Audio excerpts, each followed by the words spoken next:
doing something more.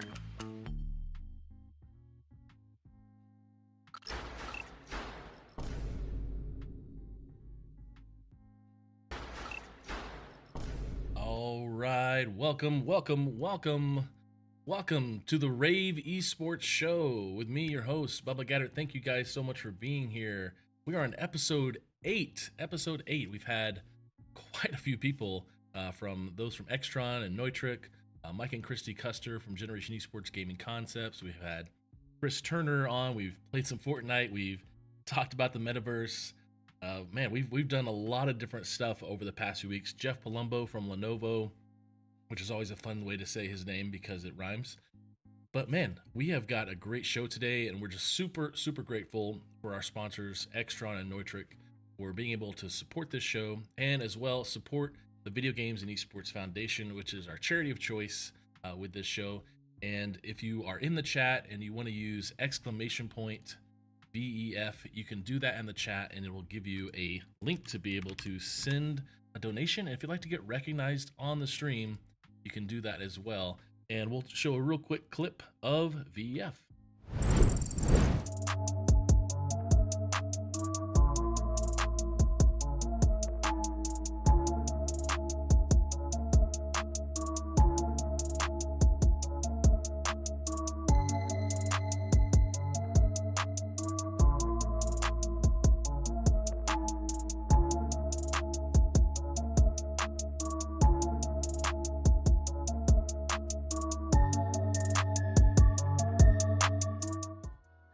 Big shout out to the Video Games and Esports Foundation. We are live on multiple platforms. Big shout out to Gary K and Carrie Lartz with rAVe Pubs and rAVe. rAVe, thank you so much. We're on LinkedIn, Twitter, Twitch, Facebook, Kick, YouTube, websites, all over the place. Big shout outs everywhere. Let's go. That's right, VEF. Let's go. So I want to introduce an amazing leader in our space. If you've been on these shows the past few times and you've been learning about esports in the scholastic space, you've been learning about the difference between gaming, esports, streaming, and those of you in the audio-visual space who have been watching, trying to learn how to figure out how to get your corporation or your business into these college spaces or to these high school spaces or even professional spaces to use audio-visual. We're going to hear from an amazing expert who's been in this for quite a while. I'm not going to say dates or times, let her do that. But we're going to talk about the Collegiate Esports space, monetizing it, what she's doing with the Collegiate Esports Commissioners Cup, Esports U, Collegiate Sports Management Group. We have an amazing guest today who is a multi-time award winner and nominee for Lifetime Achievement Awards. The event Collegiate Esports Commissioners Cup been nominated multiple times, won multiple awards, Tempest Awards, Scholar Awards, huge events that they're doing, and it's fun to be a part of what's happening. But I'm going to bring in our amazing guest today, Miss Angela Bernhard Thomas. How are you today? Hi, Bubba. How are you? I am super. I'm so glad to get a chance to sit down and not just talk about you, but get to hear people. Get to hear you tell people about yourself, because you're out there a lot and you do a lot of speaking engagements, but I just want to get this other side of you today and kind of get people to know you and know a little more about you and understand what you're doing and why you're doing such amazing things in the collegiate space. So first off, what was the first video game you ever played? Oh gosh. I would say that would be Galaga. There we go. Great. That would be Galaga in the arcade with quarters, standing in line to play that during lunch break from school. So yes, that would be the first. And I love gaming, not proficient at any of them. Mm-hmm. I'm more of a Spyro type player. There we go. I just downloaded GTA on my phone, so I thought I'd try that. So we'll see how that goes. But yeah, now, I have two kids that are avid gamers, so I've been a gamer mom for many years. And you've been in the collegiate gaming esports space for quite some time. What drew you to it many years ago, and what was kind of the first things that you were doing. You have such a rich history in this industry, and I'd love to hear kind of the humble beginnings of where you were before, maybe that got you drawn into the gaming esports space, or you were probably doing a lot of things at the same time because you're very versatile as a entrepreneur. So what was the kind of the catalyst of getting in the gaming esports space long ago? Thank you, Bubba. So I've really all my career life been an entrepreneur, a producer. I've loved to sort of, come up with ideas, put teams together, raise the money, and just create things. So I love to create things, produce things. I had made a couple of documentary films. I made one about Pushpa Basnet, the CNN Hero of the Year, an amazing woman, almost Mother Teresa figure that built an orphanage for children whose parents end up going to prison in Nepal, and they go with them if there's no one else to care for them. So children end up spending a life sentence with their parents in prison. So we ended up making a documentary and built a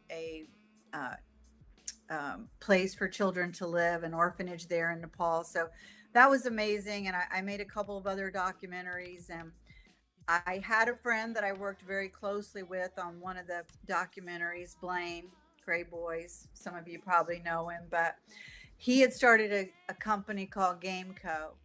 And when he started GameCo, he realized that he also needed a agency to go with it. So we stood up the Gamer Agency, and I came on as a partner and the managing partner. And we really were a creative services agency because casinos wanted to do esports inside casinos, but they really didn't know how to do it. So we started doing a little bit of that. And then we ended up getting Microsoft as our first big client. And the project was pretty expansive. We built the Microsoft gaming and esports studio and the flagship store in Manhattan on the 5th floor there. And we had a multi-year engagement, and our job really was to build out this studio. It was a content studio. We hired full-time talent. Golden Boy was actually some of our in-house talent there. We moved him out from California back to New York because his wife was from New York. And we made content day and night. And our contract was to deliver 144 events annually. Wow. So 12 events a month. And what we did was real basic. We started standing up weeklies around specific game titles and just building community around specific game titles and events, and bringing in talent, little mini competitions where we'd give, $100 prize pool, or, a sweatshirt. And so the idea was to create foot flow and traffic through the store. And we very, very successfully did that. We made some amazing shows that one day they're locked in the Microsoft vault now, but maybe one day they'll come back out. And I actually should probably circle back with Golden Boy and talk about that. We eventually sold the Gamer Agency to Bruin Sports Group, and I went on and founded a company with another partner where we built sort of the first model in the country for a P3, a public-private partnership with the city of Atlantic City and the Casino Reinvestment Development Authority, where their job was to take the luxury tax that was paid in Atlantic City and put it back into the economy of Atlantic City. And so they wanted to bring in esports events and entertainment for, at that time, about 4 million millennials that came through Atlantic City every year that didn't really have anything to do there. So, what year was that? What year was that you were working with? Oh gosh, City? that was like, I would say 2018. Okay. Yeah. And So that was great. We were actually going to take and build a facility there inside Boardwalk Hall. We were going to take the old Adrian Phillips ballroom, which was a Okay. 20,000 square foot ballroom. Beautiful location. If you've ever been to I have. Boardwalk Hall, was the first convention center in the United States, the first building with a free standing dome ceiling in there, beautiful ceiling. And we ended up realizing that it was going to be pretty expensive to build sort of an esports arena in there. And they had a lot of other capital expenses that really needed to come first, like repairing roofs and things like that. So, what we ended up doing was Plan B, which was to develop a host incentive fund. Hmm. And it was funded with luxury tax money.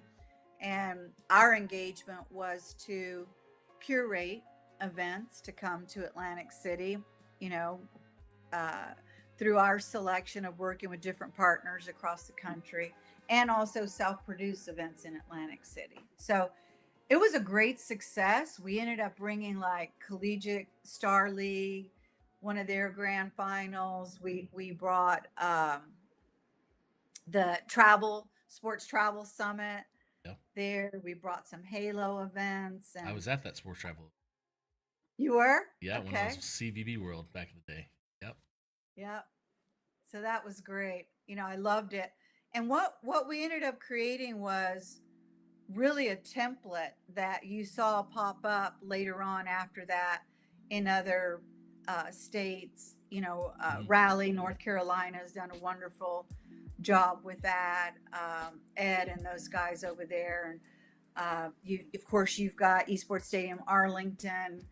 That's owned by the city of Arlington and Arlington. So, convention visitors bureaus, now really look at esports events as an event type, Yeah. that can bring economic impact to their market. So, yeah. And then from there, I've also still got a partnership with Legends.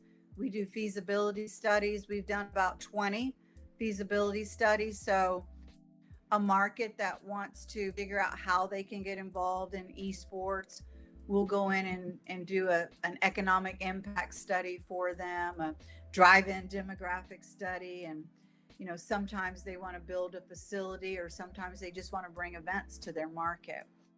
And then 4 years ago, Michael Schreck, who's the founder of Collegiate Sports Management Group, and he has another co-founder, Ray Katz, two great guys. They both come from, traditional sports, media business.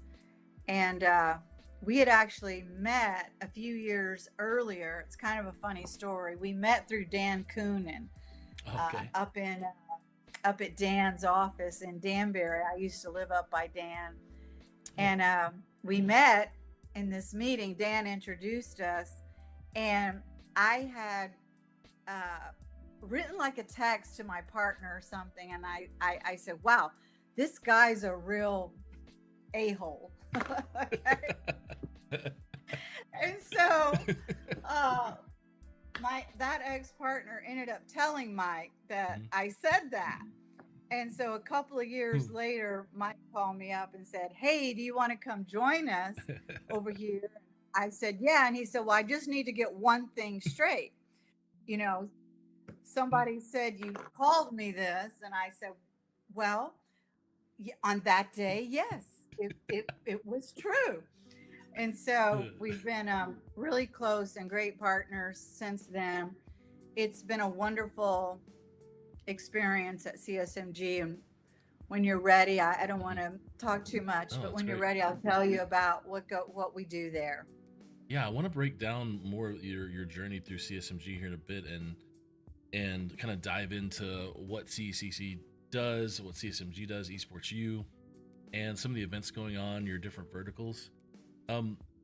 Walk me through what it's like though in the college space for those out here trying to understand the college space. Just a little bit, kind of a 30,000 foot view of how the college space works, what levels of engagement there are from schools, administrators, and what we're. I think at the end, I kind of want to go over of this little segment is what we're missing. So how does it work? How does it work? And then at the end, what are we missing in the space? What do we need to fix? What do we need to create? Thanks, Bubba. So when I first came in and started looking at the college esports space, there's a word that people have always used in esports as well, which is typically fractured. Yeah. So when I came in and looked at the college esports space, which I knew nothing about it before I came in, the team, we did like a survey, and we overlaid on a calendar everything that was going on in college esports throughout the year from all these different organizers and publishers and conferences that were being run. And once we did that, it was very clear to see that there was no real continuity. It was, the calendar was almost too busy. There was too much going on. There was literally too many conferences, too many leagues, too many events for schools to really be able to, have quality experience, playing competitive video games in college. So I looked at it and said, what's missing here? And this is still to today. What's missing is money from the space, the commercialization of college esports. So what we did is we built a monetizable product. Okay. And, honestly, I followed ESL from, my early days and kind of how they go about building things. And what they always built first was event IP. And so that's how we built CECC, which I'll talk about later. But essentially, you've got conferences on the traditional athletic side that have also welcomed esports under their umbrella, and they offer that to their member schools just like they would another traditional sport. And so we have conferences operating like that. You have groups that are operating as association organizations like NACE. You have NECC that's operating as a fully dedicated esports conference. And then you have conferences out there like Big Ten, traditional sports, who they've explored it and they've sort of endorsed a group of Big Ten schools now that is running the big esports conference, which is the member schools of the Big Ten. And they're sort of doing it as a almost proof of concept to show, hey, this is vital, this is valid. We've got a lot of STEM students in college that want to compete competitively. And we know that last year about $30 million in scholarships was given out across college esports.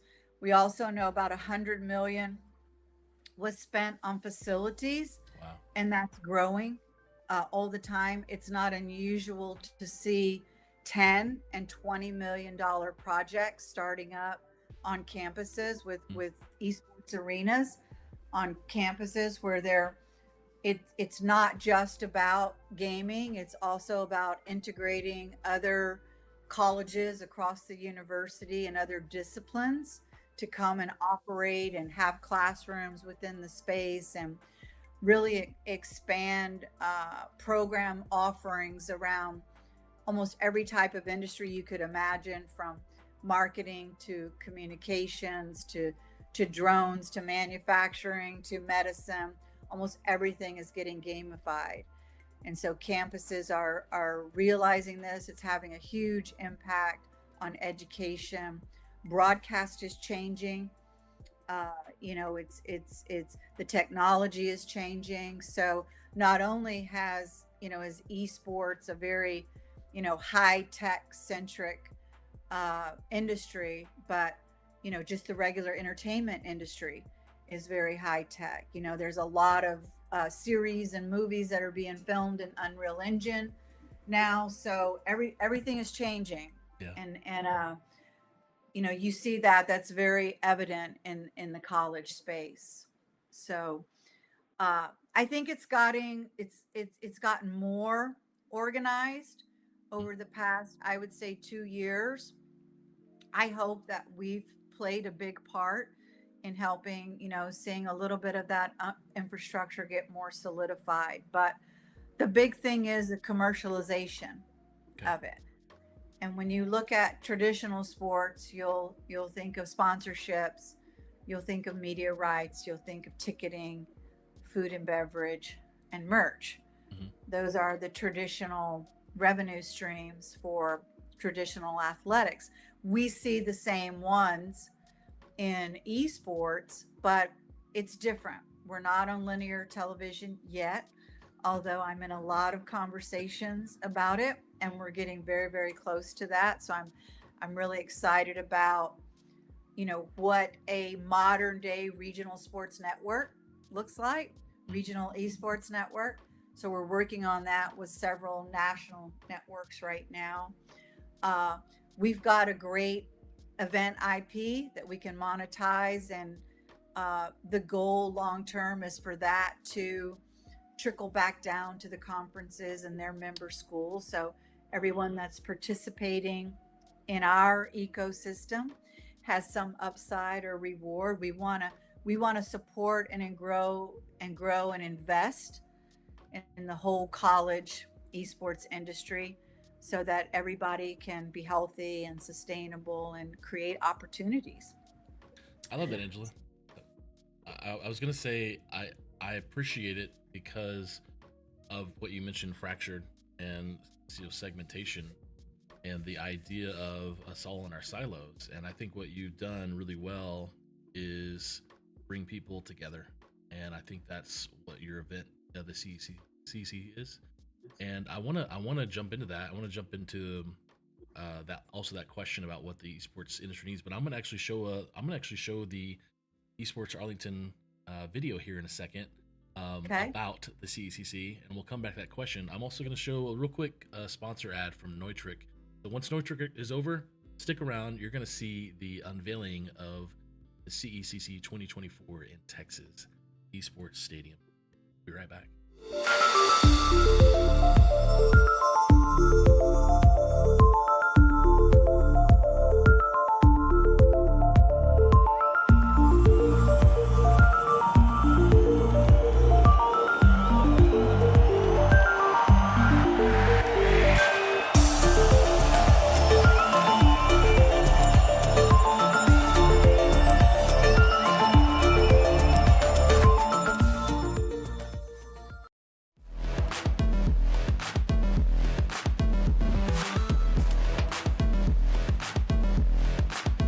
Making history at CECC. And there it is! Both platforms online and dip will take it home. What a game. Take a victory lap, take a bow, and take the headsets off and start to yell.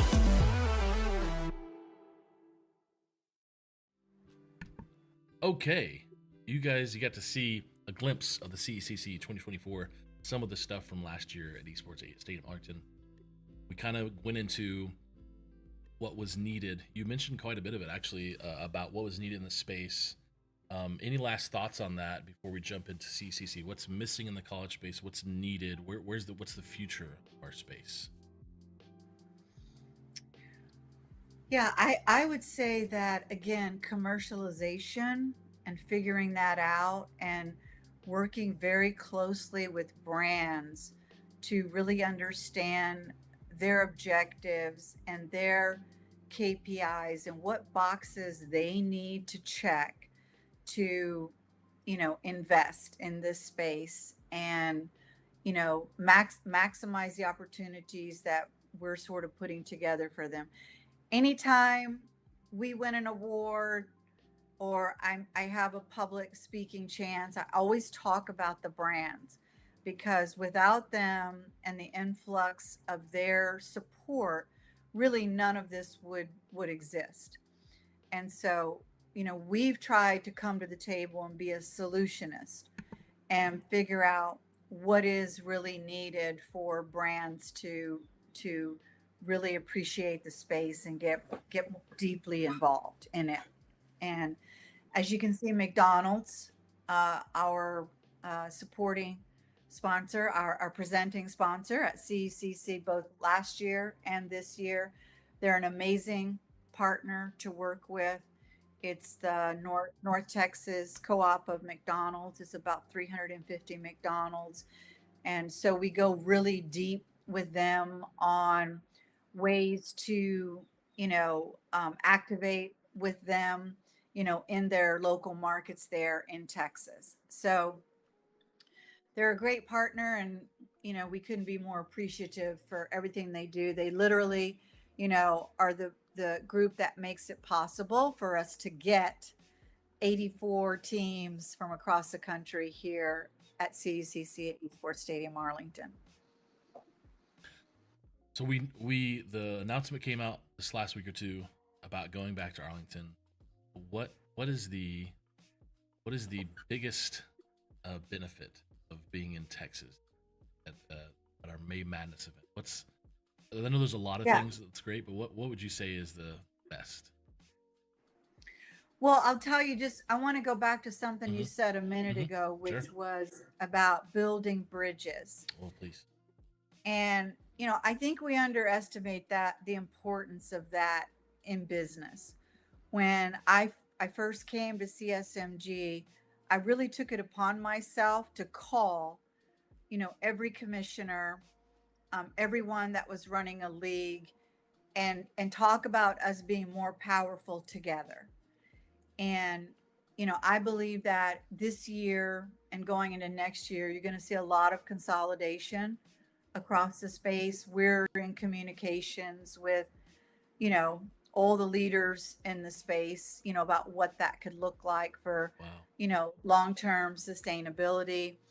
But I believe that bridge building is very, very important. I think it's something that I really enjoy and happen to, want to make that a focused effort of mine, is building bridges in the community. And that's really how the Collegiate Esports Commissioners Cup was born. Now, we can't call it a national finals because the publishers won't let us do that, which is fine. We have licenses for our events, and we work very closely with the publishers. But it's called the Commissioners Cup because it's the only multi-conference event that happens in the college esports space. It's the closest thing that you could get to a traditional basketball structure. We do call ourselves May Madness. So it is that. So this year we'll see we're getting ready to announce all the conferences that are going to be competing, but we've expanded this year. So we'll see close to 20 different conferences sending their champions to play into the Collegiate Esports Commissioners Cup this year at Esports Stadium Arlington. So you asked me, why are we going back to Arlington?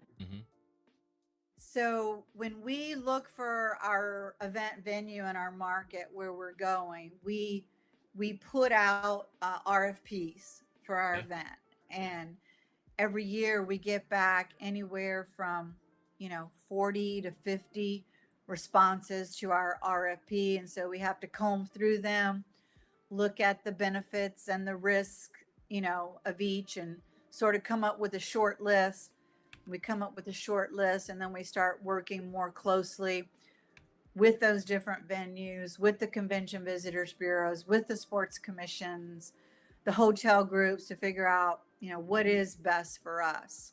And over the past couple of years, we've really realized we were in Atlanta year before last. We went into Atlanta and Gateway Center Arena, which was a Hawks basketball arena, which is wonderful. It was beautiful. We do a whole red carpet thing. It was a great facility for us to be into, but we had to load in all the equipment. There's no big LED screen. There's no Right. great audio system.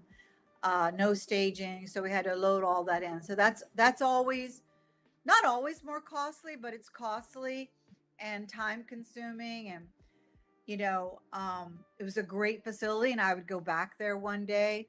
We looked at Arlington, and the reason we liked Arlington for last year was it really is a plug and play situation. So I don't have to load in anything. They have a wonderful control room with the most state of the art advanced, broadcast systems in there. They also have, contractors that we can hire that are used to running the facility, used to running the broadcast, know the lighting systems, know the audio systems, and can really maximize how our event looks. It looks grand. It looks big. It looks important. It's really exciting for players to get on that stage and to get to play. And so that's a great cost savings to us. Yeah. And it allows our team to really focus on what we love, which is making a great player experience. So we do a full media day the day before we actually start the matches, and before we start main stage action, we do a full media day where students come and they have a red carpet experience. They get their headshots taken that we use for live motion graphics during our broadcast over the weekend. All the coaches and directors get interviewed. So we use that footage throughout the broadcast on the weekend. We try to kind of build up rivalries and, little personal battles that go on amongst the coaches, try to make it fun. So we capture content, the day before the event actually starts that we utilize throughout the weekend. And that's a big deal. It's something that players don't get to do. It's like being on the basketball team or the football team and never actually getting to go and play in an arena. So I think that is why schools and programs are most excited about working with us, is getting the chance to be on that main stage, be in a place where you've got your peers and your friends that you're making, long distance playing games with, getting to be there live with them. So Arlington is great in terms of the actual broadcast capabilities. Yeah. The facility is expansive, and we fill every inch of it. They're also going to be putting in a museum in there next year, like a tech museum, which will be very interesting. We'll be able to rent out spaces in there as well. But Arlington, I couldn't say enough great stuff about them.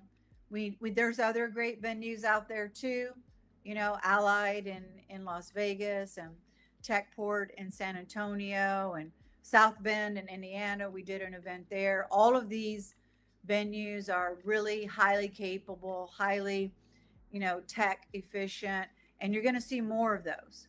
You're going to see a lot more of those. You're going to see traditional venues now invest in broadcast capabilities, because almost every event type now needs broadcast capability. Well, you're right.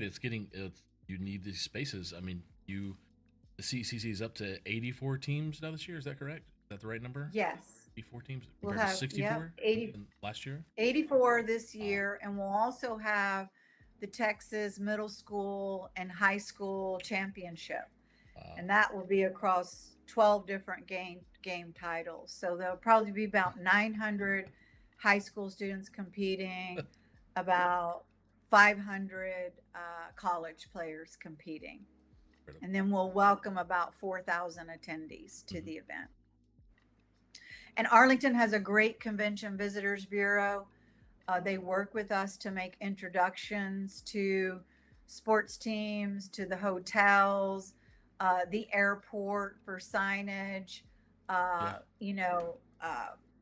advertising spots in the DMA. And so they're wonderful to work with. The Sports Commission, very, very supportive. We get you know, financial support from them as well for bringing our event there. I would say last year we had about a $2 million economic impact to Arlington. So we keep track of those as well. And that's pretty standard today for what an esports events can bring. So there's a lot of eyes on this event. It's streamed on multiple platforms. There's thousands of people there.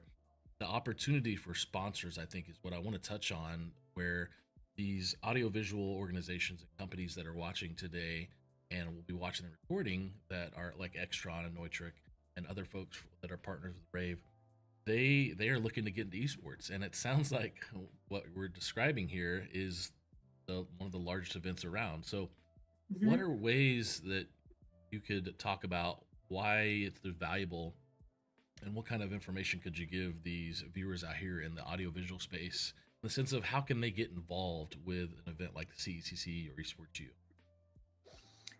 That'd be great, Bubba. So for this year, we will have 240 PC stations at Arlington. It will be the most they've ever had. And I think it's probably up there on one of the largest events, if not the largest event in terms of number of stations in one location annually, except for DreamHack, where people are bringing in their own stations. So this is, I would say, the largest in that regard. We would love to have more tech sponsors. I think it fits really well. You've got all of these students that are STEM students. So it just makes sense in general for the industry that, you know, over the next decade and generations, that's going to benefit the most from the advancement of technology, for them to be in front of what we believe are the future leaders and, you know, even workforce of tomorrow. These young people, these young STEM students that are, you know, coming out of university. So I think that would be great. In terms of what we have everything that you can think of as a traditional asset across broadcast. We very heavily utilize influencers to come in and be part of our event in a live way. A lot of our event is streamed IRL from influencers that we bring in. Last year we brought in Esfan from OTK.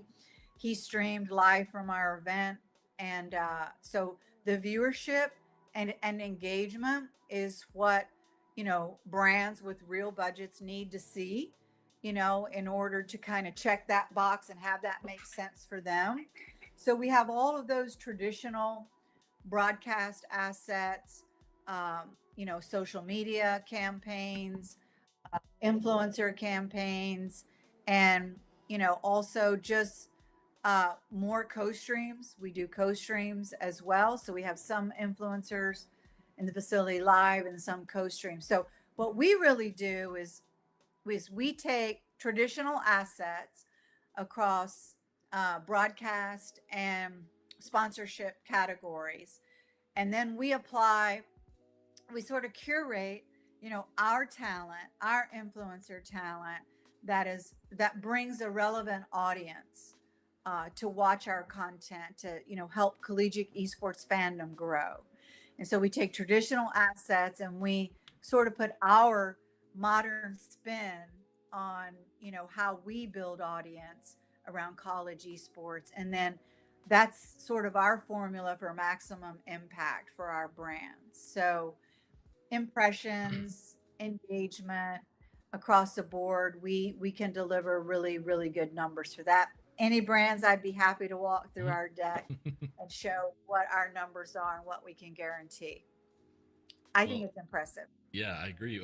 And Extron, one of the sponsors today, if you're listening, I know you're a professional AV products powerhouse in esports. And also, we're going to actually see a little clip of Extron right now, and you can find out more about them at extron.com/esports, as well as, hey, if you're there at this event, there are a lot of colleges in need of all those fancy devices that you provide, Extron. So we're going to check out Extron. We'll come right back and we'll jump into all the verticals that you provide at Esports U. Get future ready with Extron Esports AV technologies. Experience better looking images and higher quality sound with AV systems that are easy to control. When it comes to esports, Extron provides the winning edge. To learn more, visit extron.com/esports.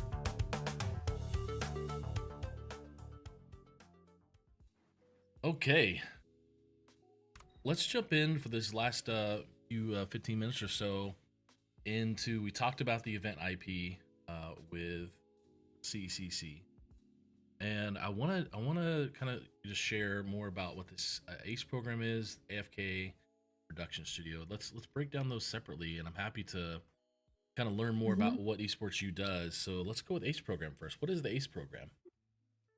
Great, Bubba. Thank you. So just for some clarity, Esports U is a division of Collegiate Sports Management Group.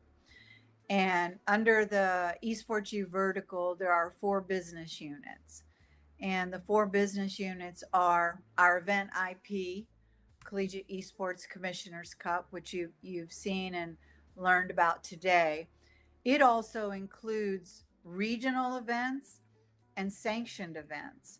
So what we're doing this year is we hold 4 regional events, and then we also sanction certain on-campus events that sort of meet a criteria that we set for production, as well as those events would receive an automatic qualifying bid into CCC. So for instance, at Ohio State, we're about to conduct the Big Esports Conference Championship, and the winner of those 4 games will receive an automatic qualifying bid into CCC representing Big Esports Conference. So we're doing that at about 5 different schools this year. It also ties into our point system. So the first business unit is our event IP, CCC. It's really our Scholastic series. Second is the ACE program. The ACE program is Accelerating College Esports. And this is a partnership that we work very closely with our good friends at Esports Foundry on. So what Accelerating College Esports does, it's a 360-degree solution provider for campuses that want to start a club program, start a varsity program, look at building a facility or retrofitting an existing facility, or figuring out a business model, a pro forma. How can having esports on your campus, help you recruit, grow community, and even retain students? We know that a lot of schools today are standing up esports facilities on campus so that they can use it as a recruiting tool to attract these heavy STEM students. So we can come in, help you design that, procure all the equipment, install it, help you with pre-launch opening services, help you staff it, create operation manuals for you, help you with marketing, building brand guidelines and templates that you can then implement through student workers throughout the rest of the year. And then also just long-term planning, growth and sustainability. We can also help you with monetizing either your facility or your program. We do merch. Esports Gear, one of our partners, does the most merch on college campuses across the country. So this is really where we saw an opportunity. We're already working with all these schools in our events. And so we added on this layer of expertise and service because a lot of schools want to get involved and have a facility or a program, but don't really know where to start. So we come in and sort of do a lot of hold handing, share our experiences. We're also everything we do is very competitively priced. We're very conscientious that a lot of programs don't have a lot of money. So we try to, provide assistance where we can, and just in general, good faith efforts trying to help grow the space for those that are limited on budget. So it's a great program. We love it. We are currently involved in multiple RFP responses for really, really big event esports arena projects that would be going on in the next year across the country. We've also, with our partners, Esports Foundry, done about 15 installations on campuses. So we're super excited. We love it. It's where we saw an opportunity to be an authority and share our expertise and experience. And it's a great business unit that we're running there. Well, it sounds like there's need for audio and visual people in the space. Would love to have a partner. Yes. Right. Okay, I love that. It's beautiful. It's exciting to see the effort, because there's a lot of just a piecemeal of that around the industry. So an overall soup to nuts, or into alpha to omega, whatever you want to call it. I love that, being able to provide top to bottom. Let's go into AFK Studios as well, and then production studio. What's AFK Studios? AFK Studios was really born out of the need. When we were working with brands, we saw, okay, well, not every brand wants to be so esports focused. Some of them just want to reach gamers on campus or create original content and shows that they can own and put their name on. And so AFK Studios was stood up with our partner, Integrated Content Agency, working very closely with Damon Harmon and Adam St. Clair and Nate Lindbergh from Twitch. It's really a focus on working with creators and influencers to maximize their audience. So, we curate and create original IP for brands. And so it's creator-led content. And it's something that brands really understand. They understand the value of working with creators and influencers and borrowing an influencer's audience in order for an endorsement of your brand. And so that is our basically creative services around creators and influencers, AFK Studio. Okay, this production studio, this group of amazing folks that we get to work with here in this large open space of a studio.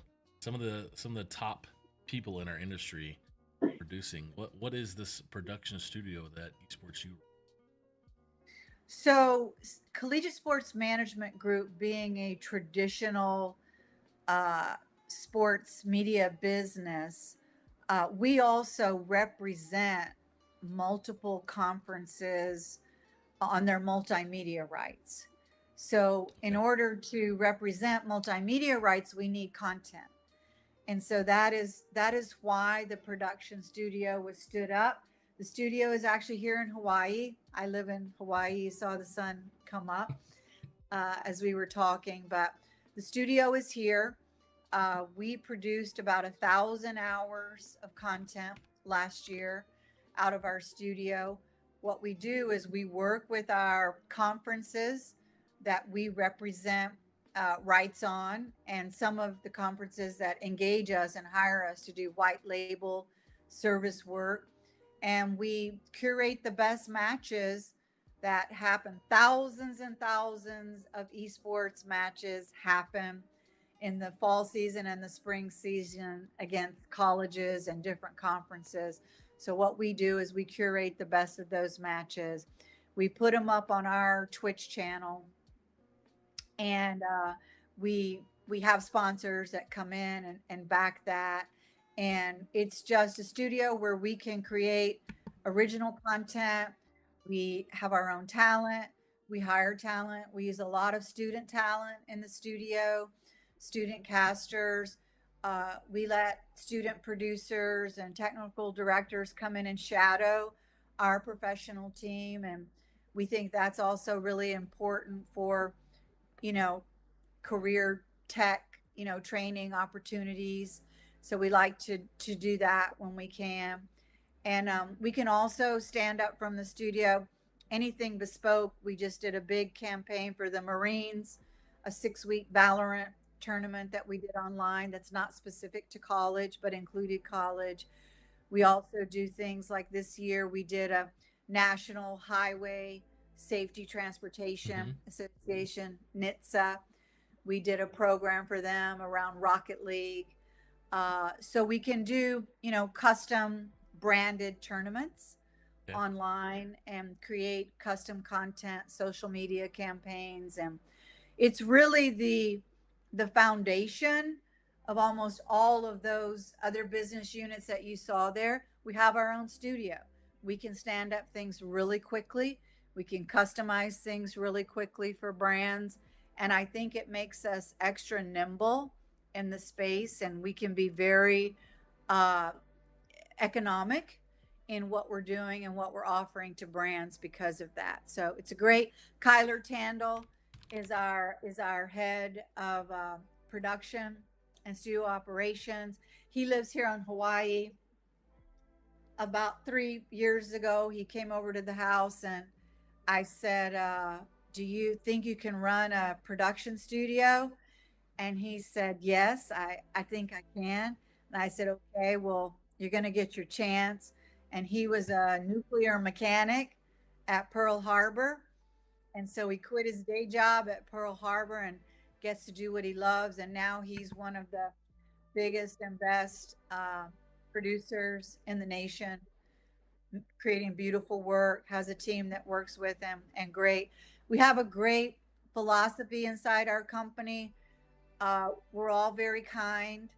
We are bridge builders, and we have a very high standard of excellence and quality. And, we believe that has gotten us a lot of respect and acknowledgement across the industry. You can depend on us, and we're always going to deliver a really high quality product for our university partners, our conference partners, and most importantly, our brands. Well, Angela, this has been so much fun. I'm going to give you the 60-second closing, but it's just you, and you get to talk about whatever you want to, explain anything else, follow on different socials, follow you, awards, whatever it may be, but you get the floor for 60 seconds to talk about whatever you want to talk about. CSMG, Esports U, CCC, anything. And time starts now. Okay, great. So our socials are at Esports U Gaming. You can check us out there. We're on Twitch every day, Esports U. We'd love for you to go and look at our content. Any brands that may be interested in working with us, please reach out to us. You can hit me up on LinkedIn. You can see Bubba's got it up there. But I just wanted to say that esports, and especially college esports, is a wonderful space to be in. It's very stable. It's growing exponentially. We feel like that we've curated a portfolio of events, media, and sponsorship opportunities that are best in class.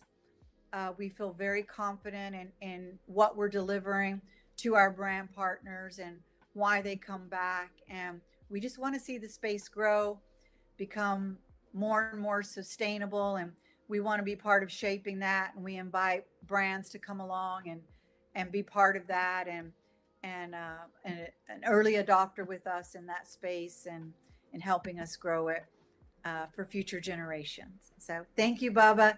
As you know, you're one of my favorite people in the whole world. And, Likewise. I love working with you, and thank you for having us today.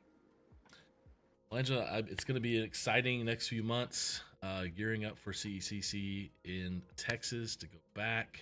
I definitely will probably drive down again and bring my pickup truck so we can make those McDonald's runs for chicken nuggets. Exactly. Yes. Please use your McDonald's app. Download the McDonald's app, please. I'm excited to see what we come up with for a commercial this year that blows the socks off of the McDonald's people. Yes. We're my first thought with Callie has been, you remember the old Michael Jordan, Larry Bird commercials where they shot it off the wall, off the something in nothing but net? Yes. I think that was a McDonald's commercial, if I recall. Okay. So Oh, I don't know. I'm trying to we're throwing some stuff around of how do you do that with esports? Off the wall, Pong. you know, Pong, exactly. Yeah. So, well, it'll be fun to come up with something. Maybe. By the way, I did play Pong. Okay, good. Yep.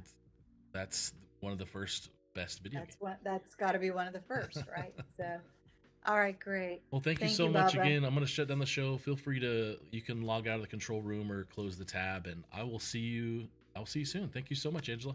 Okay. Thank you. Have a wonderful day, and thank you again for having us. Bye. All right, everyone. Thank you so much for coming today to hang out and learn about rAVe Pubs, to learn about Extron, learn about Neutrik. Man, I just really enjoy working with Angela. She is a superstar when it comes to everything in this space, from media to esports to gaming to production, marketing, advertising. It is great to work with her and be able to just learn and grow. And for you guys out there in the audiovisual space, if you're looking to get into the esports space, she is definitely a great contact to get a hold of. I'm definitely pumped that you guys got to meet her today and learn from her. Hopefully here in the next few weeks, we'll be having some more guests. I know in 2 weeks, we'll be having the rAVe Esports show with our fun friends from Extron, Andrew Evans and Kevin Diltz. And we are potentially working on something with Victor Castor from the Army Esports group there. And I actually don't know where it is exactly. Army West Point. That's what it is. West Point. Now I've got it. And we'll have some fun there. Maybe look around live, hopefully, inside their facility. The new facility was built with Extron. And for those of you out there, please, if you love supporting charity, if you're excited about the future generation of gamers and those out there in the gaming space, students, you can put !VEF in the chat. We've got a esports rAVe Esports show challenge, trying to raise funds for students in disenfranchised areas for scholarships and grants so they can get STEM education through gaming and esports. Learn more at vef.gg. You can also learn more about Extron at extron.com/esports, as well as Neutrik America. Thank you guys so much for sticking around today. We appreciate you. Stay amazing. See you next time.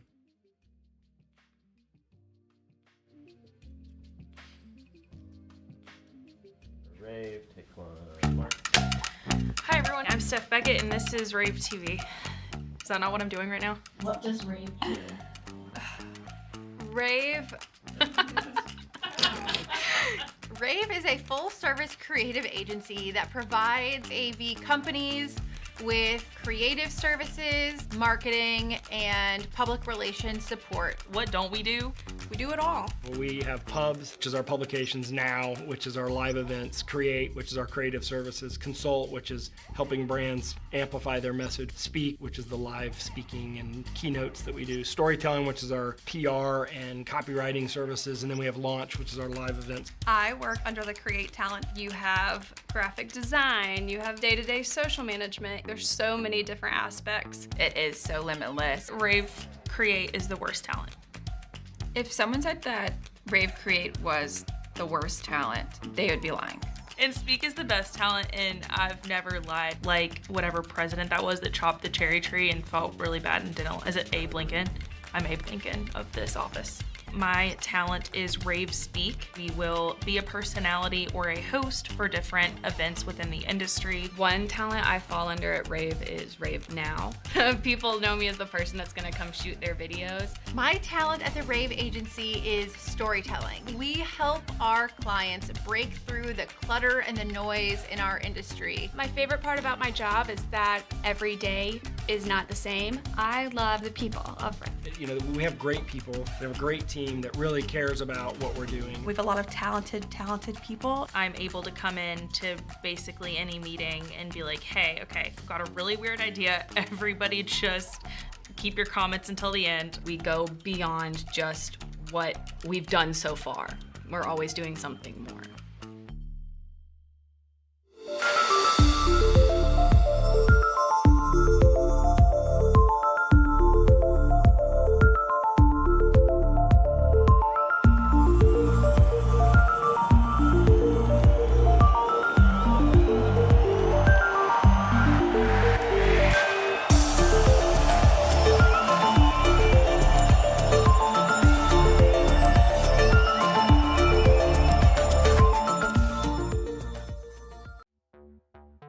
Get future ready with Extron Esports AV technologies. Experience better looking images and higher quality sound with AV systems that are easy to control. When it comes to esports, Extron provides the winning edge. To learn more, visit extron.com/esports.